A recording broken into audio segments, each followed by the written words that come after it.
Hey guys, so welcome to part 2 of my ear to ear reading of Star Wars Before the Awakening.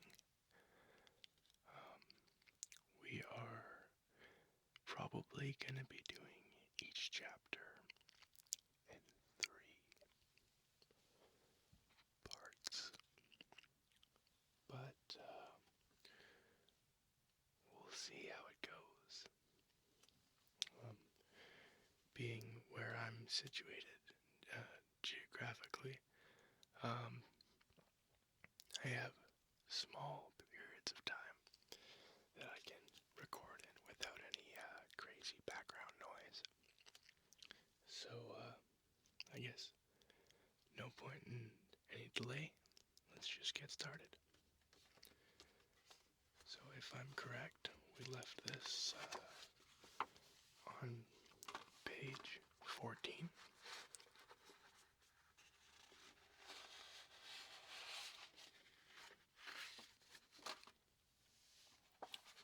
And the first chapter is Finn.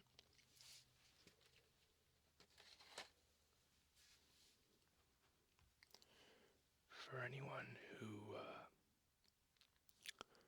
isn't familiar with this is a prelude to Star Wars Episode 7, The Force Awakens. And, yeah, it's pretty good, so let's get started. For anyone who's just catching on, you can catch part 2 of my video on my channel. That's comic book ASMR. Or down below if you want it to be easy. So as you can see, Finn is 57 pages. And the first 14 took about half an hour. So I think I'll aim for it to be something similar, as I find with these, being that there's no pictures, it's more just about the audio, and hopefully some people are drifting off while they're watching.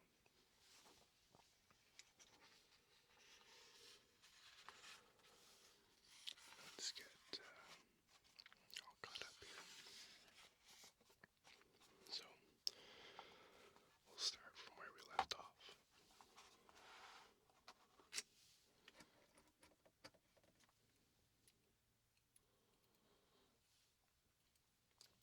Okay, so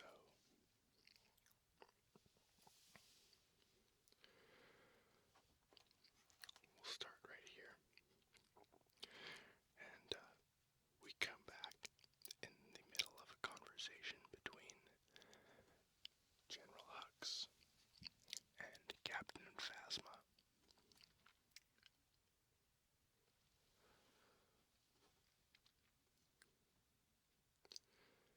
So, FN-2187, Phasma said, has the potential to be one of the finest stormtroopers I have ever seen.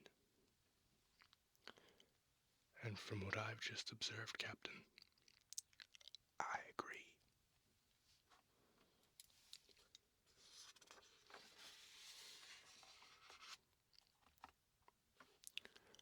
But his decision to split the fire team and return for FN 2003 is problematic. It speaks to a potentially dangerous level of empathy. You heard him. You're one of us. Yes, sir. While I'm entirely in support of unit cohesion, General, a stormtrooper's loyalty must be higher, as you know. It must be to the First Order not to one's comrades. Hux glanced back at the window, surveying the empty Situation Room. I trust to remove any impurities from the group, Captain Hux said, wherever they may be found.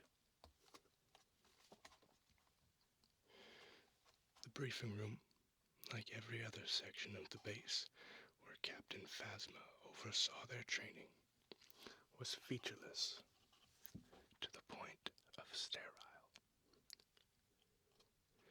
That wasn't to say colorless, however. Amid the wide variety of industrial grays, there was always black, and of course, red, though that was reserved primarily for First Order insignia.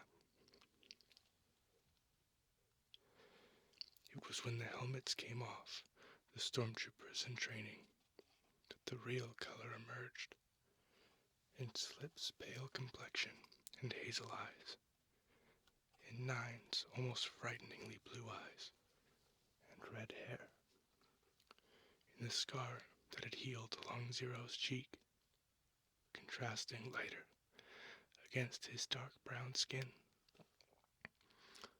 in FN2187's own reflection, caught those rare moments in front of a mirror, preparing for inspection, or in the polished surface of the mess hall tables.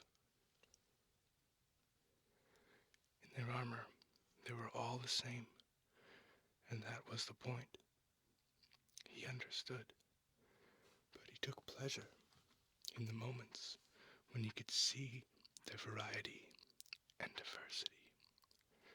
Those moments when he could glimpse the people beneath the armor and see them as more than just faceless, nameless soldiers identified by letters and numbers and nothing more.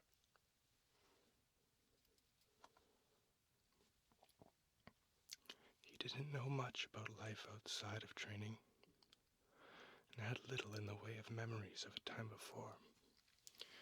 In fact, what he knew was what he had been taught. And what he had been taught was simple. The First Order stood against the deprivations of the Republic. The First Order brought a law to a lawless galaxy.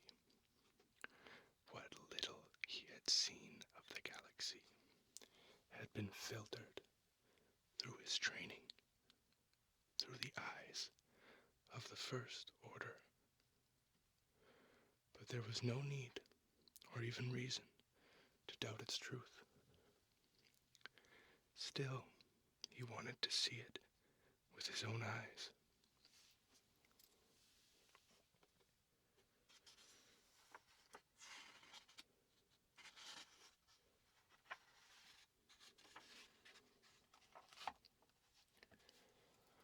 He wanted to know what was out there, like all the others of his cadre.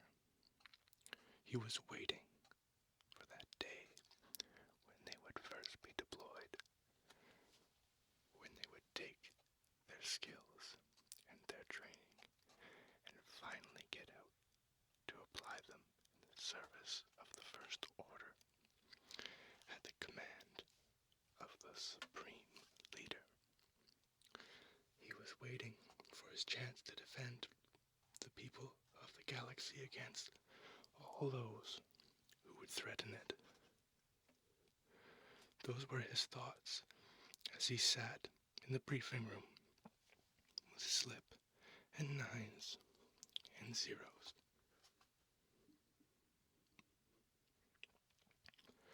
All of them still in their armor, but now with their helmets off, waiting for Captain Phasma to arrive. Slip was nervous.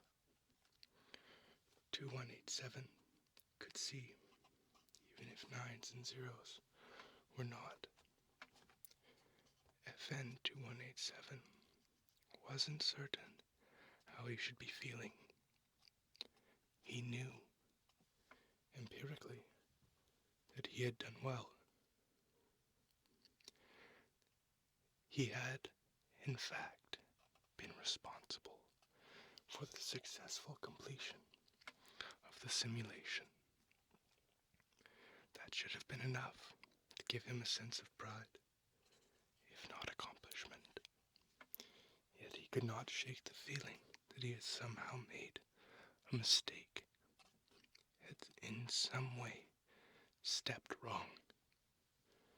The door slid open with a hiss, and 2187 got to his feet immediately, in unison with the others, all of them fixing their eyes straight ahead and coming to attention.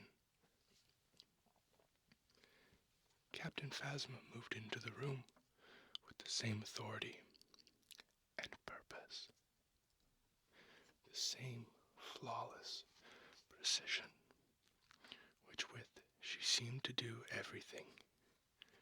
Her armor, unlike theirs, was as reflective as a still pond, and as she walked to the front of the room, you could see their images bouncing back at them, distorted and curved.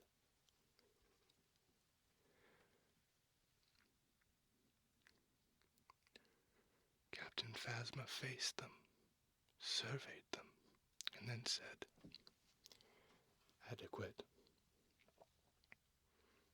FN 2187 had learned that adequate was the closest Captain Phasma would ever get to saying well done, or good job.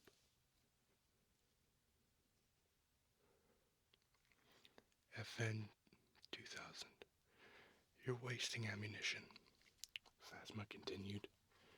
"Telemetry indicates you expended 127 shots, with a hit ratio of less than 5 to 1. You are assigned to the range tomorrow during your second detail. I expect an immediate and marked improvement." Zeros drew himself even higher. "Yes, Captain." The shiny helmet shifted almost instantly to the left. It was another thing that 2187 had noticed about their captain. He never knew exactly who or what she was looking at. He thought it was Slip, but she spoke to 9s instead. FN 2199, biosensors noted your heart rate 8% above the acceptable range, with an additional 20-second delay in reverting from strong exertion to resting pulse. Your weight is up 2%, without corresponding gain in muscle mass.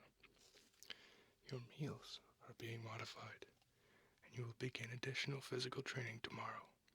Second detail. Yes, Captain, 9 said. Phasma didn't move out, not even the slightest shift in the angle of her helmet. Yet FN 2187 was absolutely positive she was now looking at Slip. She didn't speak. The silence stretched, and as it went on, it changed. And FN 2187 could see Slip growing more and more nervous, fighting the urge to say something. Still, the silence grew, and then 2187 could feel it too. He found himself silently urging Slip to stay silent waited out, somehow knowing that if Slip should speak, it would be a mistake, and that another mistake was exactly what Captain Phasma wanted him to make.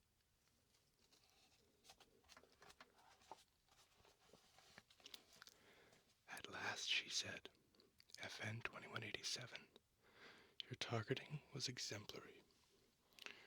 According to the simulation, you fired your weapon only 36 times, scoring kills with 35 of those. You deployed one explosive, which resulted in the achieving of the objective, and another 6 enemies killed. Now they could all see her head move as she looked them over in turn. All of you should take your example from FN 2187, Captain Phasma said.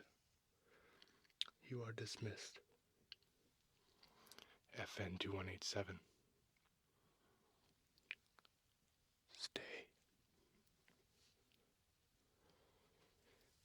The others collected their helmets and headed for the door. Slip shot him a last glance before it sealed shut again. FN 2187 remained standing. Why did you go back for FN 2003? Phasma asked. He's one of us, FN 2187 said. This is not the first time you've helped him. Your instructors have noted multiple occasions where you've been assisting him in various duties. Why are you doing this? We're only as strong as our weakest link, Captain. I agree. Thank you, Captain.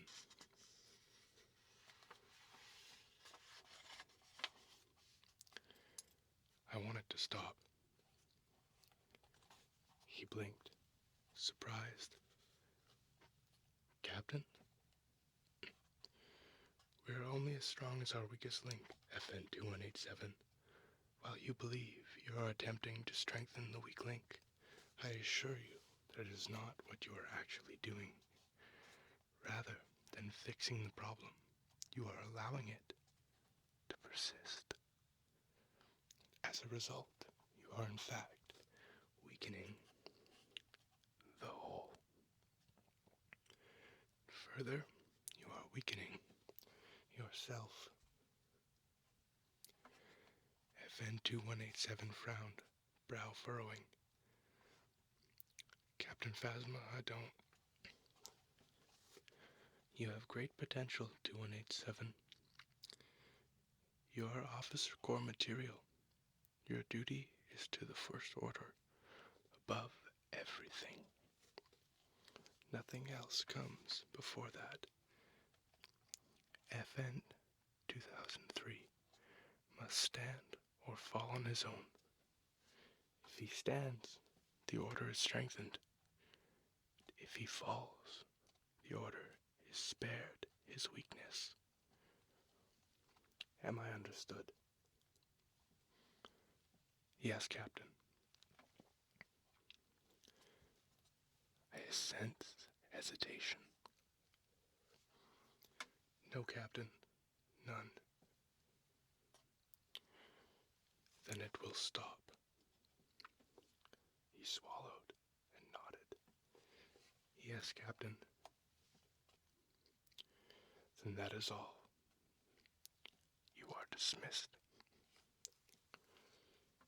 It took a couple of days after his success in the simulation and the warning from Captain Phasma for FN 2187 to realize that something had changed.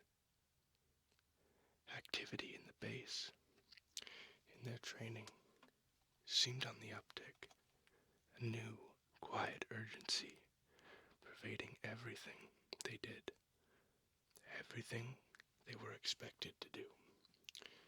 Instructions seemed suddenly more intense. classwork, and lectures, which until then had focused primarily on their duties as stormtroopers, on small unit tactics, weapons maintenance, military structure, and integration, gave way to more discussions on more particular deployments, stormtrooper specializations, localized scenarios using named, known locations. For the better part of a week, they studied and were repeatedly tested on different historical battles, many from the Clone Wars, and some even earlier.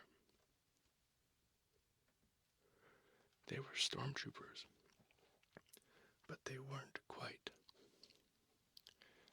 Not yet. They were cadets, and as cadets, they had additional duties aside from their training. Those duties covered everything from maintenance, maintaining the armory, to performing minor repairs on equipment, to quite literally moving equipment from one location to another. Sorry, I stumbled there. Often by hand,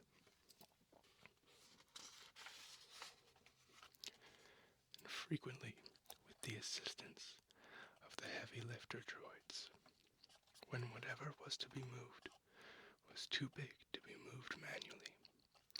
They mopped the floors, they emptied the trash, and they worked in the gallery preparing meals. Free time in which to relax, simply to rest in the barracks, or to read First Order approved literature, or watch First Order approved vids. It vanished. There was always something more to do, somewhere else to be, another session in the simulator, or more dishes to wash. There was always someone watching their performance, no matter what it was.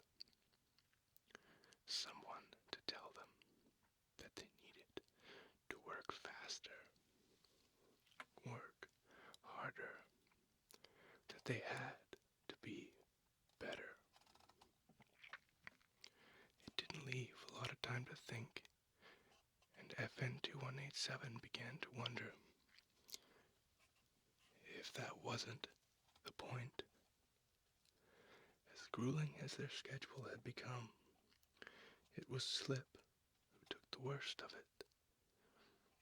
He had never been the best under pressure, and his mistakes became more common. Under scrutiny, each error was magnified. Minor infractions, a broken plate when they were doing the dishes, a battery pack left on the wrong shelf in the armory. Things that could have happened to anyone were dealt with punitively, and all of them were punished. Not Slip alone. Nines and zeros made no secret of their growing resentment. Even FN2187 felt it.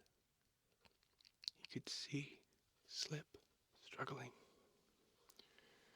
and he would think to help him, to try to ease his burden, even move to do so. Then he would remember Captain Phasma and would instead turn away.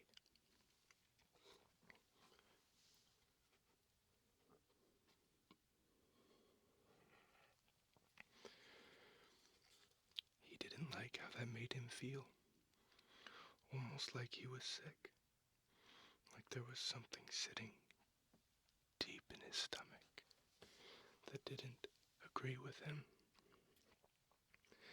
didn't help that FN-2187 couldn't see any indication from anyone else. Not from nines, not from zeros. That they felt the same way. He was sure he felt it alone.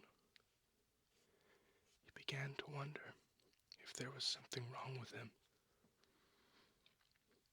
There were mandatory morale sessions, twice a day, when everyone was required to stop what they were doing and direct their attention to the nearest holoprojector to watch a recorded speech from high command, most often from General Hux himself. Those would be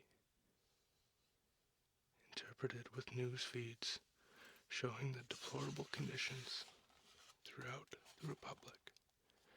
Famines on Ibar and Aderlon,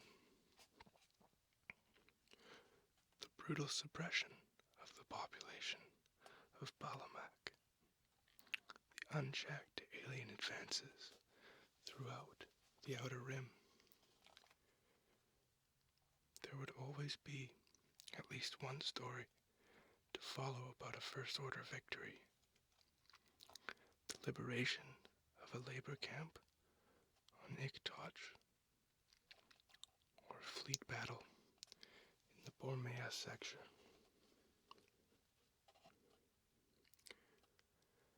Everyone would cheer, and FN-2187 noticed that Slip would cheer loudest of all, maybe because he was having such a hard time with everything else. For his own part, FN-2187 didn't much care for the morale sessions, seeing them mostly as a waste of time that could be better spent in other ways. They were all First Order. After all, it wasn't like anyone could forget who they were or what they were fighting for. He would applaud when he was supposed to applaud, and chant when he was supposed to chant, and cheer when it was right to cheer. But his heart wasn't in it. And he wondered if he was alone in that, too. Perhaps nines or zeros felt the same way. He wanted to ask them, but found he was afraid to. What if they didn't? What if he really was the only one who felt that way? I can't wait to get into combat, Zero said. They were in the mess hall, all of them, rushing to clean their plates. Everything in their day was regimented, an allotted number of minutes for bathing, for dressing, for training, and for eating. If you went over on time, someone would come along and take your plate as you were trying to finish. All of them had learned to eat quickly or else go hungry. The result was that if you tried to talk and eat at the same time, you'd end up failing at both. Zero's comment was therefore something of a surprise. Nines laughed. You've got Numian cream all over your chin, Zeros. Don't let Captain Phasma see you like that. Zeros wiped at the mess with the back of his hand and leaned forward over his plate. It's coming. You can feel it. No more exercises. An actual deployment. FN-2187 looked at him curious. You know something we don't? I heard some of the instruction officers talking. This got all their attention. Saying what? Asked Slip.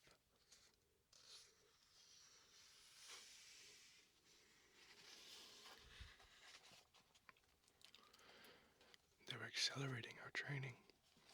They say we have to be ready. Makes sense.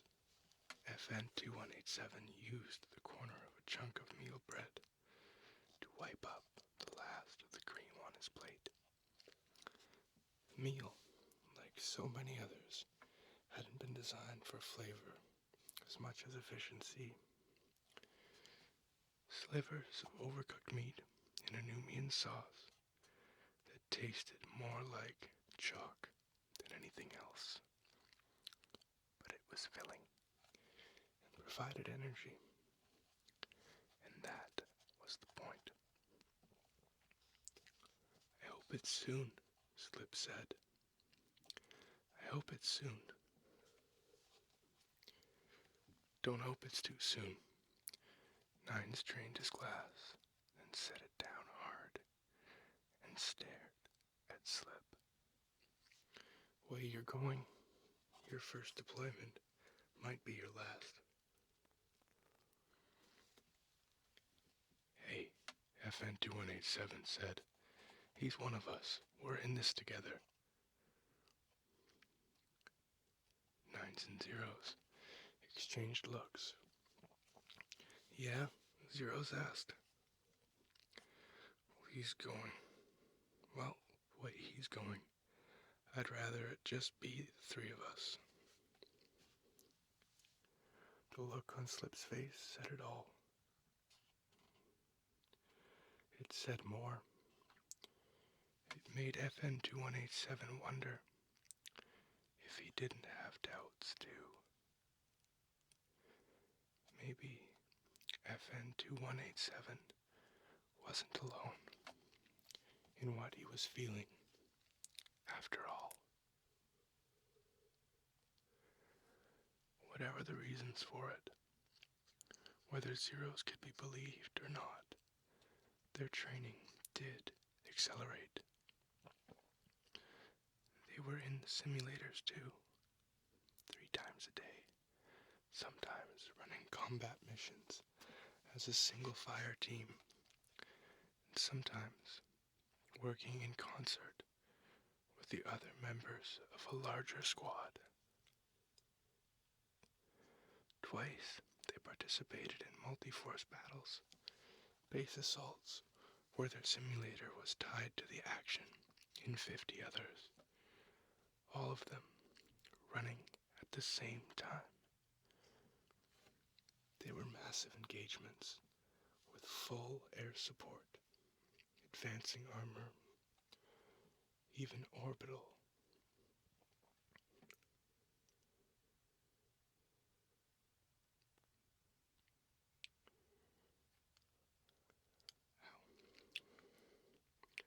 This is the second time I've bit my tongue hard in this video. I'm just gonna go up a couple lines and go again. A little sip of water here if you guys don't mind.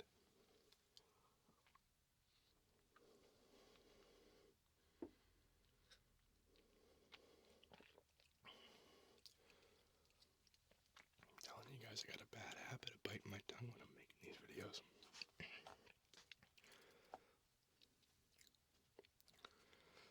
Okay, pick up where I was there. Twice they participated in multi-force battles. These base assaults where their simulator was tied to the action in 50 others, all of them running at the same time. They were massive engagements with full air support, advancing armor, and even orbital bombardment from capital ships. Ties screamed overhead, engaging Republic X-Wings in dogfights that streaked through the simulated skies. FN-2187 found himself actually enjoying those simulations so much It almost surprised him. The simulations were simple. The stormtroopers had a clear objective.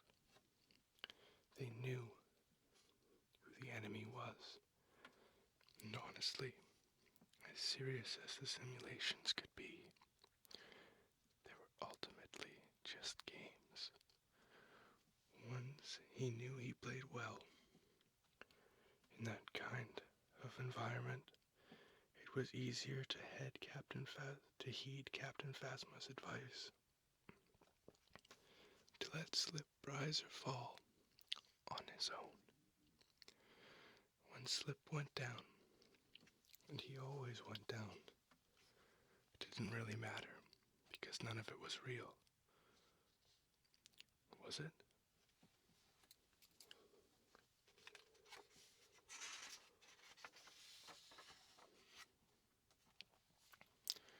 After the second multi-force battle simulation, Captain Phasma singled out FN-2187 for praise in front of everyone who had participated. She had him stand and face the debriefing, and there were hundreds of them there that time. All the pilots, and stormtroopers, and instructors. It felt like everyone. She talked about his skill, and his efficiency, and his ruthlessness. How all the trainees could learn something from watching FN-2187. It made him feel awkward, even embarrassed, and he was thankful he had his helmet on, so no one could see him. The following morning, they started on intensive melee combat training. This was done outside of the simulators, in one of the exercise rooms designated for the purpose. Previously, FN-2187 and the others had trained in hand-to-hand combat, working in close quarters with fists and feet. This time they found the room prepared with racks of weapons and shields lining the walls. The instructors demonstrated the use of each weapon, the vibro axes and shock staffs and force pikes and resonator maces, elaborating at length on the respective strengths and weaknesses of each, and when and how to employ them to best effect. They explained the composite alloys used to make the weapons, how some of the equipment was strong enough to block even a lightsaber. FN-2187 wondered about that. Not whether it was true, but whether or not they would ever be expected to fight someone who used a lightsaber. According to the First Order, the Jedi were extinct. Soon enough, the instructors passed out the weapons. FN-2187 found himself with a mace and shield. Zeros and Slip each ended up with force spikes. Nines used a one-handed vibro axe and a shield. They were all told that the powered weapons carried only a nominal charge, making them incapable of penetrating stormtrooper armor. They began drills, basic moves, stance, attack, parry, and then repeated over and over again until FN 2187 could feel perspiration running down his back inside the bodysuit he wore beneath his armor.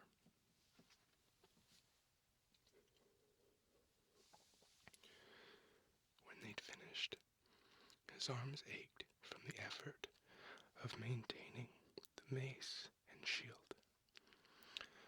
But there was a sense of pleasure, too. The delight of learning something new, and learning it quickly and well.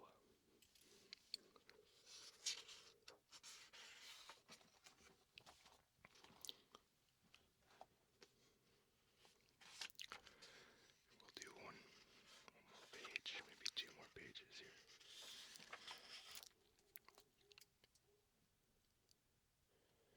You know what, guys?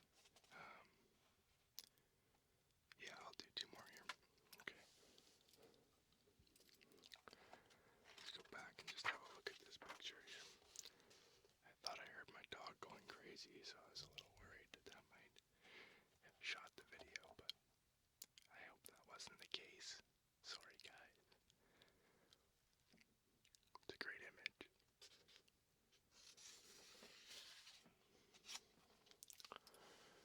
The following morning, they resumed the training where they'd left off, but now with the introduction of sparring. The instructors would pick two of the trainees to square off against each other. They'd give a go signal, and then it would be on, weapons swinging through the air, while the white armored figures collided, blocking and jabbing, and parrying until one was knocked off his feet, or one of the instructors announced a winner.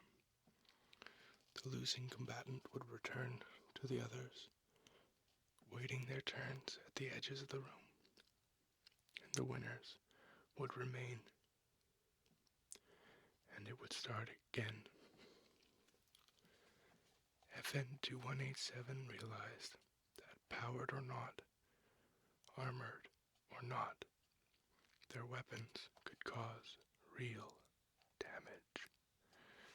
Twice, trainees had been helped off the floor, one with broken fingers from a particularly savage mace blow, the other stabbed by the tip of a force pike that had slipped off of an armor plate and punctured the membrane holding the plates together.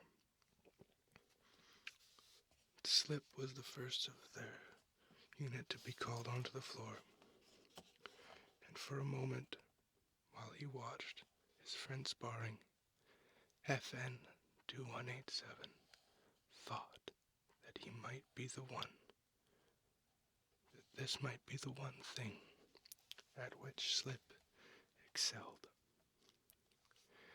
His footwork was consistent and good, and he kept his force pike in its proper grip.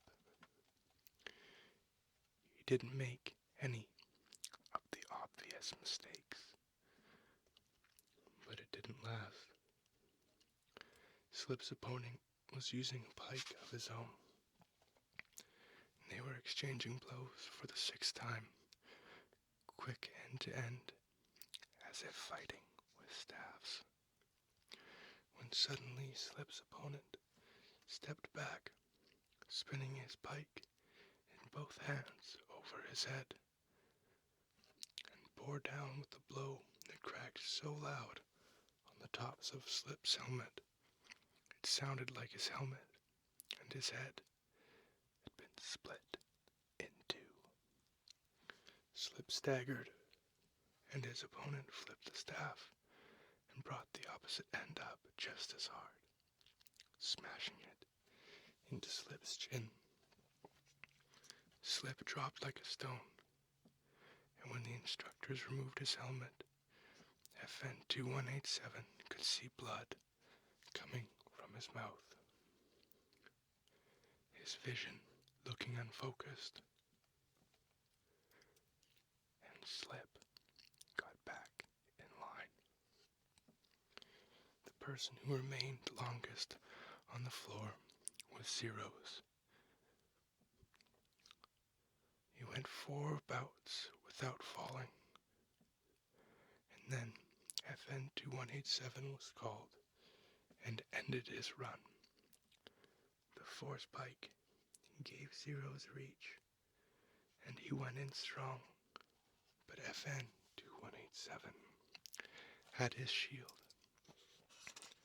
and he quickly discovered that when he angled it properly, he could redirect a jab in almost any direction he wanted.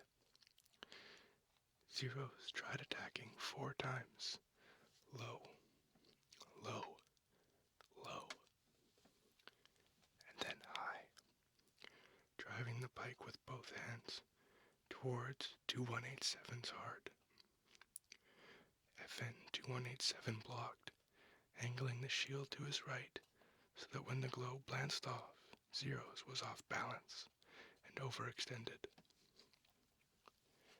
FN 2187 spun on his toes in the opposite direction, brought the mace in his other hand around low, and caught Zeros just above the knee, sending him sprawling. "Win," shouted one of the instructors. FN 2187 moved to help Zeros back to his feet, dropping his mace and taking him by the elbow. Zeros shrugged him off, his anger evident even behind his armor.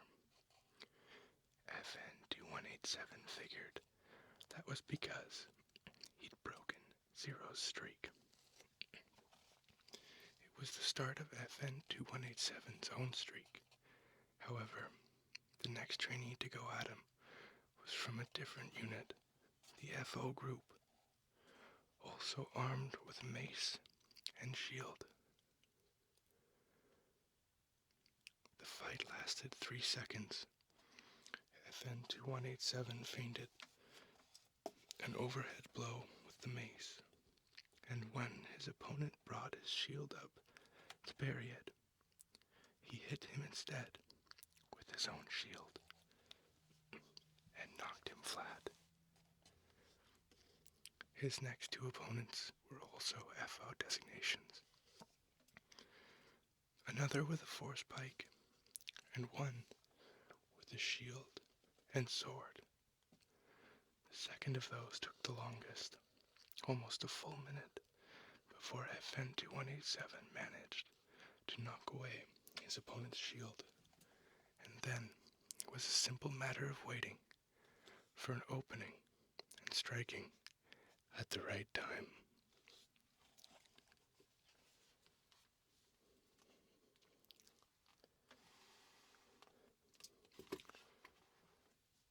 So guys, I tried to do a bunch of different things there with my voice, whispering, soft speaking, some talking in the middle a little bit more. So I hope you guys enjoyed it, and in the conclusion of the Finn chapter, in the next part, it starts with his fight against the ever-famed Trader Trooper. His training simulation with him, I should say. So I hope you guys enjoyed, and I hope you'll tune into the next one. Thank you guys so much for watching. If you liked it, please leave a like or a comment or subscribe, and thank you again.